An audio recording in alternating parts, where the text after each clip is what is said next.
حضرت داؤد علیہ السلام کا واقعہ۔ اعوذ باللہ من الشیطان الرجیم، بسم اللہ الرحمن الرحیم۔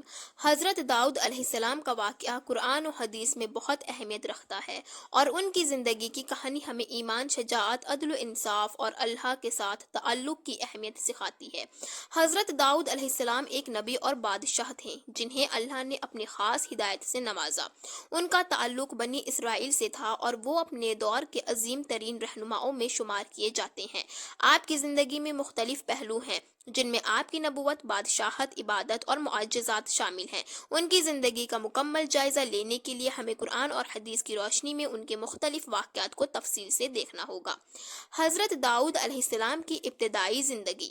حضرت داؤد علیہ السلام کا تعلق بنی اسرائیل سے تھا اور آپ کا ذکر قرآن مجید میں بھی آیا ہے۔ آپ کا بچپن اور نوجوانی اللہ کی خاص حفاظت میں گزرے۔ آپ کے والد کا نام یسی تھا اور آپ نے ابتدائی زندگی میں غلہ بانی کی تھی۔ آپ کی زندگی کا ایک اہم پہلو یہ تھا کہ آپ ایک سادہ اور مخلص شخص تھے۔ آپ کا تعلق ایک غیر معروف خاندان سے تھا، لیکن اللہ کی مرضی کے مطابق آپ کو بہت بڑی عظمت ملی۔ حضرت داؤد علیہ السلام کے بچپن میں بنی اسرائیل کی قوم میں ایک جنگ جاری تھی جس میں دشمن قوم جالوت بنی اسرائیل پر حملہ آور ہوئی تھی۔ جالوت ایک بہت طاقتور جنگجو تھا اور اس نے بنی اسرائیل کے لشکر کو دہشت زدہ کر رکھا تھا۔ حضرت داؤد علیہ السلام اس وقت نوجوان تھے، لیکن اللہ نے ان میں ایسا حوصلہ اور طاقت رکھی تھی کہ وہ جالوت کو شکست دینے کے قابل ہوئے۔ جالوت اور حضرت داؤد علیہ السلام کا معرکہ۔ حضرت داؤد علیہ السلام کا ایک اہم اور مشہور واقعہ ان کی جالوت کے ساتھ لڑائی کا ہے۔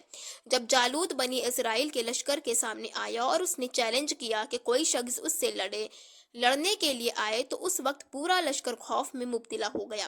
حضرت داؤد علیہ السلام نے اللہ پر توکل کرتے ہوئے یہ چیلنج قبول کیا۔ آپ کے پاس لڑنے کے لیے کوئی بڑا ہتھیار یا سامان نہیں تھا، صرف ایک لاٹھی اور 5 چھوٹے پتھر تھے۔ حضرت داؤد علیہ السلام نے اللہ کے نام پر جالوت کے ساتھ مقابلہ کیا اور ایک پتھر کی مدد سے جالوت کو موت کے گھاٹ اتار دیا۔ اس کے بعد بنی اسرائیل کے لشکر کو بڑی فتح حاصل ہوئی اور جالوت کی موت کے بعد دشمن کی فوج نے ہمت ہار دی۔ حضرت داؤد علیہ السلام کی اس فتح کو اللہ کی طرف سے ایک معجزہ سمجھا گیا، کیونکہ آپ ایک نوجوان تھے اور جالوت ایک طاقتور جنگجو تھا۔ اس واقعے سے حضرت داؤد علیہ السلام کی شجاعت اور اللہ پر بھروسہ کرنے کی قوت کو اجاگر کیا گیا۔ حضرت داؤد علیہ السلام کی نبوت اور حکمرانی۔ حضرت داؤد علیہ السلام کی زندگی کا اگلا اہم پہلو ان کی نبوت اور حکمرانی ہے۔ اللہ نے حضرت داؤد علیہ السلام کو ایک نبی اور بادشاہ دونوں کے طور پر منتخب کیا۔ آپ کی نبوت اور حکمرانی کے دوران عدل و انصاف کا دائرہ قائم ہوا۔ حضرت داؤد علیہ السلام کی حکومت میں لوگوں کو اللہ کی ہدایت دی گئی اور انہیں عدل و انصاف کے اصولوں پر عمل کرنے کی ترغیب دی گئی۔ اللہ نے حضرت داؤد علیہ السلام کو زبور نامی کتاب دی جو ایک مقدس کتاب تھی اور اس میں اللہ کی ہدایات اور تعلیمات درج تھی۔ حضرت داؤد علیہ السلام کی تلاوت زبور انتہائی دل نشین اور اثر انگیز تھی۔ آپ کی آواز اتنی پرتاثیر تھی کہ جب آپ زبور کی تلاوت کرتے تو پہاڑ، پرندے اور درخت بھی آپ کے ساتھ تسبیح پڑھنے لگتے۔ اس معجزے سے اللہ کی عظمت اور حضرت داؤد علیہ السلام کی غربت کا پتہ چلتا ہے۔ حضرت داؤد علیہ السلام کی حکمرانی۔ حضرت داؤد علیہ السلام کی حکمرانی میں نہ صرف داخلی امن و سکون تھا، بلکہ آپ کے فیصلے بھی انتہائی منصفانہ اور درست تھے۔ آپ نے اپنی عوام کے ساتھ ہمیشہ عدل و انصاف کیا اور کبھی کسی کے ساتھ زیادتی نہیں کی۔ آپ کی حکومت میں غریبوں، یتیموں اور محتاجوں کا خاص خیال رکھا جاتا تھا۔ حضرت داؤد علیہ السلام کی حکمرانی کی مثالیں آج بھی تاریخ میں زندہ ہیں۔ حضرت داؤد علیہ السلام کی عبادت۔ حضرت داؤد علیہ السلام کی عبادت بھی ایک اہم پہلو ہے۔ آپ کی زندگی کا زیادہ حصہ اللہ کی عبادت میں گزرا۔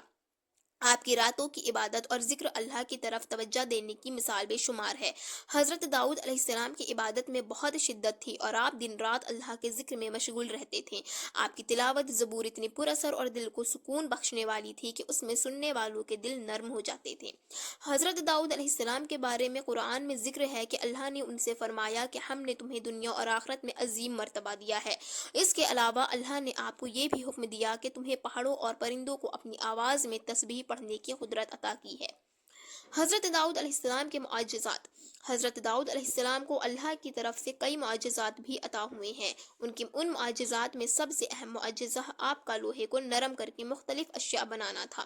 اللہ نے حضرت داؤد علیہ السلام کو یہ صلاحیت دی تھی کہ وہ لوہے کو اپنے ہاتھوں سے نرم کر سکتے تھے اور اس سے ہتھیار اور دیگر چیزیں بنا سکتے تھے۔ ایک اور معجزہ یہ تھا کہ جب آپ اللہ کے ذکر میں مشغول ہوتے تو پہاڑوں اور درختوں کی آواز بھی آپ کے ساتھ تسبیح پڑھنے لگتی تھی۔ حضرت داؤد علیہ السلام کی زندگی میں اس طرح کے بے شمار معجزات اللہ کی قدرت اور آپ کی پاکیزگی کی نشانی تھی۔ حضرت داؤد علیہ السلام کا کردار اور اخلاق۔ حضرت داؤد علیہ السلام کا کردار اور اخلاق بہترین تھے۔ آپ انتہائی سادہ، مخلص اور اللہ سے تعلق رکھنے والے انسان تھے۔ آپ کی زندگی میں کبھی بھی غرور، تکبر یا ظلم کا نشان نہیں تھا۔ آپ نے ہمیشہ اللہ کی رضا کی کوشش کی اور اس کے راستے پر چلنے کی کوشش کی۔ حضرت داؤد علیہ السلام کا یہ پیغام تھا کہ اللہ کی رضا کے لیے اپنے کردار کو بہتر بناؤ اور لوگوں کے ساتھ حسن سلوک کرو۔ حضرت داؤد علیہ السلام کی وفات اللہ کے حکم سے ہوئی۔ حضرت داؤد علیہ السلام کی وفات بھی اللہ کے حکم سے ہوئی۔ آپ کی وفات کے بعد آپ کے بیٹے حضرت سلیمان علیہ السلام نے حکومت سنبھالی۔ حضرت سلیمان علیہ السلام بھی ایک عظیم نبی اور حکمران تھے اور حضرت داؤد علیہ السلام کی تعلیمات اور رہنمائی پر عمل کرتے ہوئے اپنی حکومت کو چلایا۔ نتیجہ: حضرت داؤد علیہ السلام کی زندگی کا مکمل واقعہ ہمیں بہت ساری اہم باتیں سکھاتا ہے۔ ان کی زندگی میں ہمیں اللہ پر توکل، شجاعت، عدل و انصاف، عبادت اور معجزات کی بے شمار مثالیں ملتی ہیں۔ حضرت داؤد علیہ السلام کی زندگی ہمیں یہ سکھاتی ہے کہ انسان کا راستہ ہمیشہ اللہ کی رضا اور ہدایت کی طرف ہونا چاہیے۔ ان کی زندگی کے مختلف پہلو ہمیں ایک بہتر انسان اور ایک بہترین حکمران بننے کی ترغیب دیتے ہیں۔ حضرت داؤد علیہ السلام کا واقعہ ایک ایسی مثال ہے جو ہمیں اپنے تعلقات، حکمرانی، عبادت اور زندگی کے مقصد کے بارے میں سوچنے کی دعوت دیتا ہے۔ ان کی زندگی کی کہانی ایک سبق ہے جو ہر دور کے انسان کے لیے رہنمائی فراہم کرتی ہے۔ انشاءاللہ تعالیٰ آپ لوگوں کو یہ مکمل واقعہ سمجھ میں آیا ہوگا۔ انشاءاللہ نیکسٹ ویڈیو میں اگلے نبی کا واقعہ لے کر آؤں گی، تو پلیز چینل کو سبسکرائب کر دیجیے گا، ویڈیو کو لائک اینڈ شیئر ضرور کر دیجیے گا۔ السلام علیکم ورحمۃ اللہ تعالیٰ وبرکاتہ۔